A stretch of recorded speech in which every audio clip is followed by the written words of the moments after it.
Hello fellow humans and weirdos alike.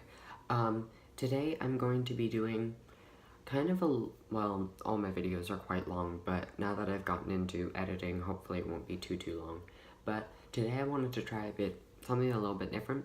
It's going to be makeup based, and it's also going to tap on the fact that I did do a Jeffree Star Magic Concealer review, but everything got deleted. So I'm going to do a review again. But you have to keep in mind that obviously this isn't 100% like first time dealing with it type of deal. I've actually used it probably 2 or 3 more times. I don't wear, it's not heavy, but I don't wear heavier makeup all the time. So sometimes when I do makeup, it's like very quick foundation. Like I color corrected today, and that I don't even normally do. So sometimes I just want to like get it done because I do it often, and I know that if I do things a bit too heavy, I'll start to break out, and that's why I color corrected, because I have a couple blemishes.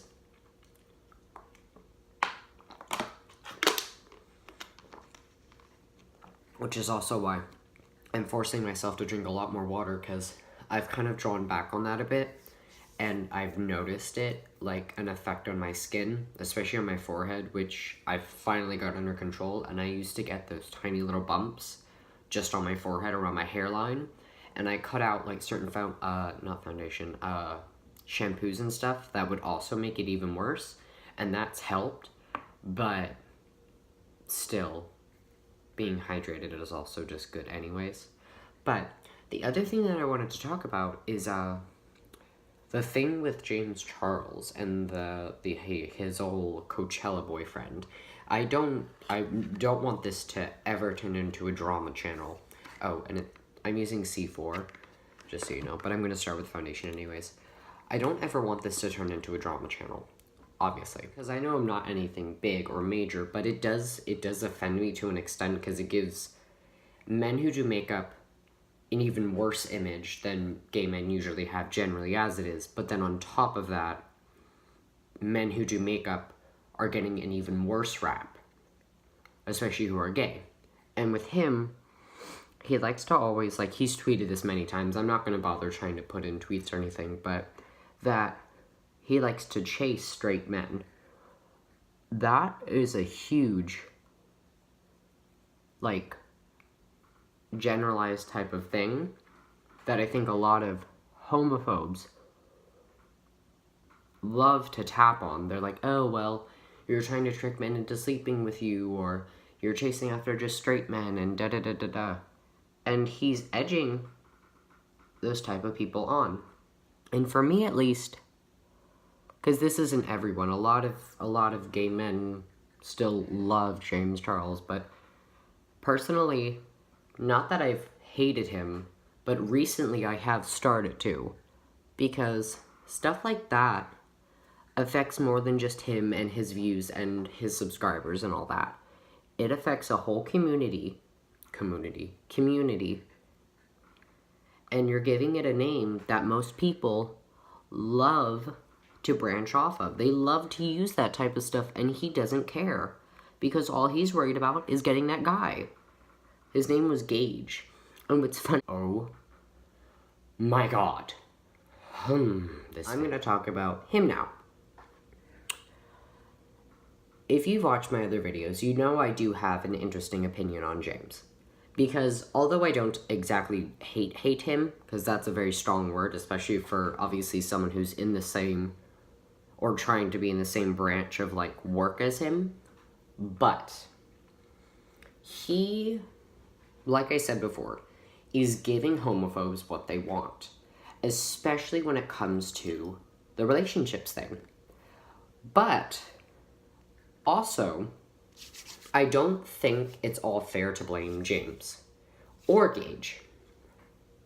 Both were in the wrong to an extent, but for me, especially being obviously gay as well, I do actually agree for once a lot more with James. Because personally, if a guy did keep saying that he was just experimenting, he didn't really know, da-da-da-da-da, but then he also goes to Coachella, somewhere where tons of people are going to see us together, and is physically touching me, for me, And for a lot of others who were saying that it is his fault for going further with this, I think that is partially his fault. So whether or not he is or isn't, this is on him mostly when it comes to him all of a sudden being some quote-unquote, like, gay experimenting type. Because he is. Like, he is now. That is what he is. And so now that you're all of a sudden, now that you were kind of outed, in a sense, because obviously he's said many times he's not gay, so I'm going to respect him on that, but only a little bit, because that, for me, if I was in that situation, I would feel just how James is. I would not be happy, because I would feel very used. And I know that it is partially for views and clout, because although he accuses James of being a clout chaser, we've seen, and as much as I love Jeffree Star, I am going to say something that may be a bit offensive.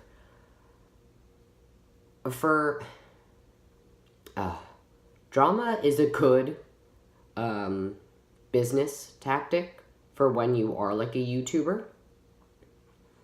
Honestly, I would love to get involved in some so that I could be put on a higher platform. I know that sounds awful, but that's exactly what all of them do. And it is a good way of getting your name out there, whether it be good or bad, because they're going to follow you no matter what, because they want to know your side of it, and at the very least, they just want to be able to hate on you the minute that you post something. I think it's very unfair for Gage, who doesn't know much about this system, to come in and say something like that, and think that that is like for him to make it sound as if it's derogatory, because that's what everyone does. Whether or not you see it, and whether or not you want to believe it, but also if you don't believe it, then that's like really sad, because you're denying a huge, weird side of YouTube. But either way, if he wants to make that sound like something bad, then why did he even bother going on YouTube in the first place? Well, an Instagram model. But either way, so I do think that he also is being incredibly hypocritical when it comes to something like that, because that's exactly what he's doing. Either way, no matter how many times he blocked him, or muted him, or unfollowed him, that was him just continuously feeling the need to, because every now and again he'd be either lifted up or put down. And that's Gage manipulating him, just like he said James was manipulating him. And what's funny to me is that you would not feel manipulated if you weren't attached to that person. Who goes to try to experiment with men and thinks that James Charles, of all people, would be smart if you want to keep it under wraps? It would only make sense if you had gone with someone who was just a lot more discreet, and then seen where that went. And if it wasn't something you liked, then no one would have known. Like, he confirmed that he was staying at his house for a while. So whether or not you were into him or not, then you should have stayed at a hotel. But instead you decided to stay with James because you knew you thought at the time it would be a better business idea. Okay. Going to redo a review on this. I'll talk about the James Charles stuff next time, maybe. Because it's not even relevant anymore. I just want to talk about it because it's irritating to me. For this, a little does go a long way. Or a couple key things that you have to keep in mind when it comes to this concealer, I've noticed. One is that, or at least for me, I've noticed, too much of this can easily dry you out. It can become very drying pretty quickly. So, at least for me, I am I started to become very light-handed with it, because this shade is a bit light for me when it comes down to like the fact that I use a bit of a darker foundation. So that's just something you want to keep in mind, because it does kind of set itself, which is nice, because it is kind of like what he had said, where it's that like, where it's like a very airbrush type of finish. Well, that's with the powder, but honestly, from what I've noticed, even without the powder, I used Coty Airspun the first time I did it, because it wasn't bad.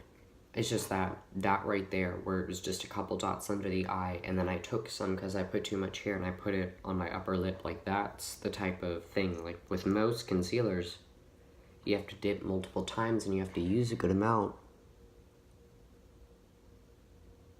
But with this, you really don't.